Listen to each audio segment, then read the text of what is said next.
Okay, so today I want to talk a little bit about self and non-self again, but in specific terms related to the Karaniya Metta Sutta, the Buddha's words on loving kindness. So as you know, Ayya Chitananda and I are currently teaching a retreat here at Cloud Mountain on non-self, and this whole idea of how the Buddha used non-self as a tool for awakening is quite fascinating, and it also sets his teachings apart from the other teachings that were around at the time, and I think also today. So right now Ayya Chitananda is teaching in the hall, and I'm here with you. And we're both going to be looking at the Karaniya Metta Sutta, the Buddha's words on loving kindness.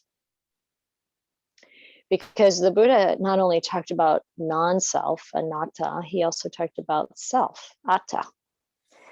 And of course, it's a perception of self, because he makes clear in many places in the suttas that we can't discover anything that can actually be identified as self.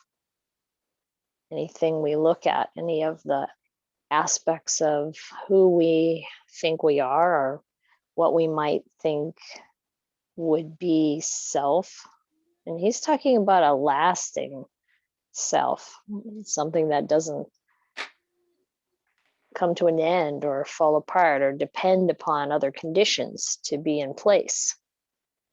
And there's no such thing that you can find anywhere in samsara, and not even in nibbana, the deathless.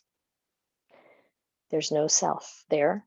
So in other suttas, the Buddha will talk about how, if you really examine this question, you can't discover anything that's durable, that could be considered self.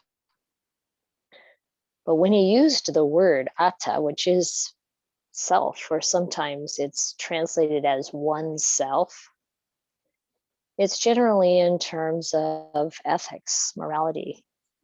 He also talks about being able to do things through personal strength. And these are the concepts that help us to develop our character, help us to develop important basic qualities that make it possible to practice and make it possible to live in the world in a good way. So when I look at the Buddha's words on loving kindness, or the Karaniya Metta Sutta, you can see how that comes into play. He starts by saying, this is what should be done by one who is skilled in goodness and who knows the path of peace. Let them be able and upright, straightforward and gentle in speech, humble and not conceited, contented and easily satisfied, unburdened with duties and frugal in their ways, peaceful and calm and wise and skillful, not proud and demanding in nature. Let them not do the slightest thing that the wise would later reprove. So all of this is done by the conventional self. Our choices. These are choices. And they're also things that we can develop through practice. So we use this as a guideline. And of course, he gives many guidelines in places on the suttas about how to live our lives and the choices we should make, the kind of people we should associate with. And, this is all self-based,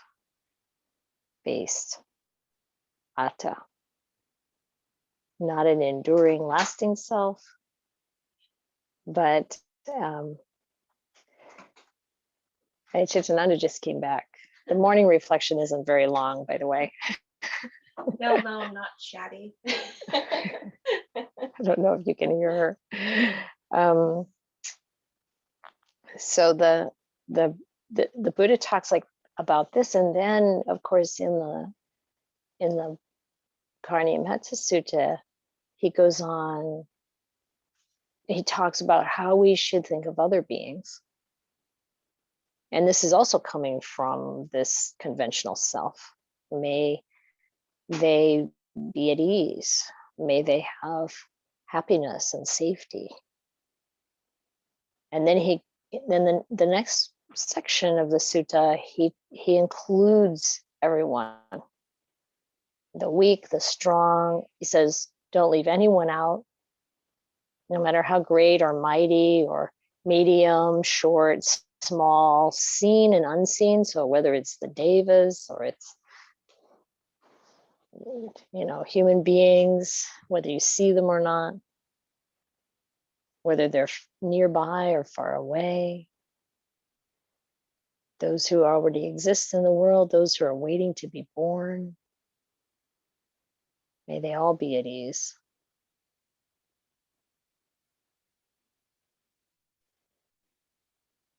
And then he says, we're also wishing that no one deceive each other,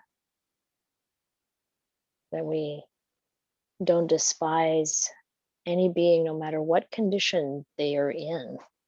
So that's big to take in, that we are not hateful or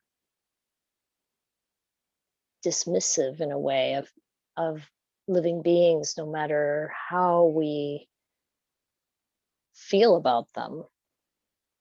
Now, as I've talked about before, we can have disgust for their behaviors if they're unwholesome and cruel, but we don't have any kind of hatred for the being, the person itself, themselves. Let none through anger or ill will wish harm upon anyone. This is important for our own mind, and it's important for what we put out into the world. And he gives this analogy to a mother who protects her child, her only child, with her life, with her very life. And he says, with this kind of boundless heart, we should cherish all living beings. So you might have heard teachers point out that it doesn't mean that we treat everyone like our only child and we take the responsibility of protecting them in the same way, but that it's that kind of feeling, that kind of caring that we have for living beings. The mother's love for a child is the closest thing to this kind of unconditional metta that you can find in the world. But of course, it's also riddled with attachments. And so we want to recognize the aspect of this that the Buddha really wants us to relate to and to cultivate. The fact that the mother loves the baby before it's ever born, and she has no idea what kind of condition it is in, health-wise or personality-wise or karmically, but she loves that child already. That kind of universal, unbounded love for living beings. And then he talks about this practice or ability to radiate kindness over the entire world, spreading upwards to the skies and downwards to the depths, outwards and unbounded, free from hatred and ill will, in all positions, standing, walking, sitting, lying down, free from drowsiness, one should sustain this recollection. This is said to be the sublime abiding. By not holding to fixed views, the pure-hearted one, having clarity of vision, being freed from all sense desires, is not born again into this world. So this is the result. You let go of our prejudices, of our views of how things should be. That doesn't mean we let go of Dhamma. We can tell the difference between natural law, the way things work, and our own ideas about how we think things should be or how we want things to be. Because we certainly aren't freed if we still have those views.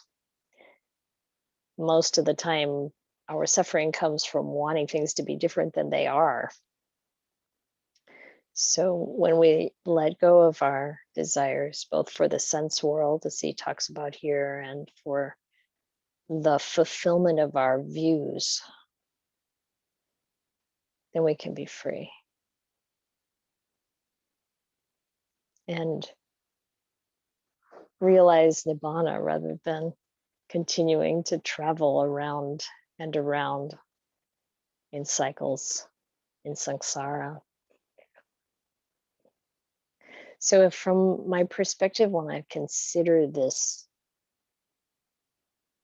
teaching, and of course we use this as a chant, we chant this teaching, and I know you're all familiar with it. And it's one of the most used and sort of popular, common of the suttas. There are three main ones that the Buddha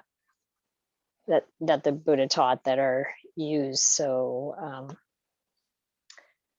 extensively in the Theravada, in ceremony and chanted for the benefit of beings, and this is one of them. And there's also the highest blessings, which we often chant. That's really extensively used to support living beings.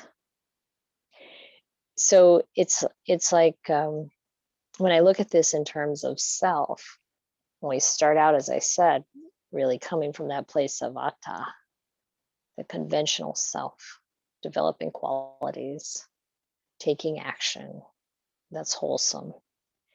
And then this whole idea of taking everyone in to our heart, having loving kindness for all beings and radiating that, then we start to get in more into how to let go of the self, that idea of self, our selfishness, our self-interest, our self-perception, and really having this boundless love that comes from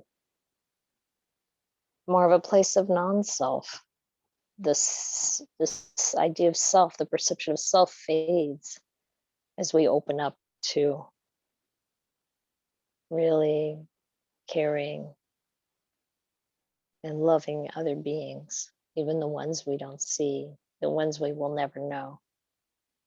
Sometimes it's easier to express and extend love to those beings than the ones we know, because that's where our views and our opinions and our feelings might arise and be barriers to a full acceptance of things the way they actually are. We also might feel like we have certain responsibilities, and this kind of comes back for me as I look at that idea of thinking about all beings as the mother with that strong kind of automatic protection, feeling of wanting to protect and care for. But this, because as I said, it's riddled with strains of attachment. And this can happen when when we know anyone, right, we've got our ideas about how they should be and about how we want them to interact with us and what it is that it means to us to have them in our life, those kinds of things, our judgments about what we think they should or should not do. And that's something that when we let go of our perception of self, when we let go of coming from a place of me and mine, then we can be present with all that mess and still be loving the non-self, understanding that there really isn't anything I need to protect. There's no self here to protect. That the protection that we can rely upon comes from the Dhamma and it comes from Kamma.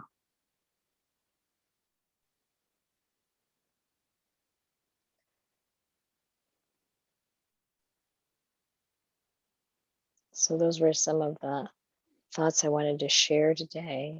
And I think now we could spend some time in meditation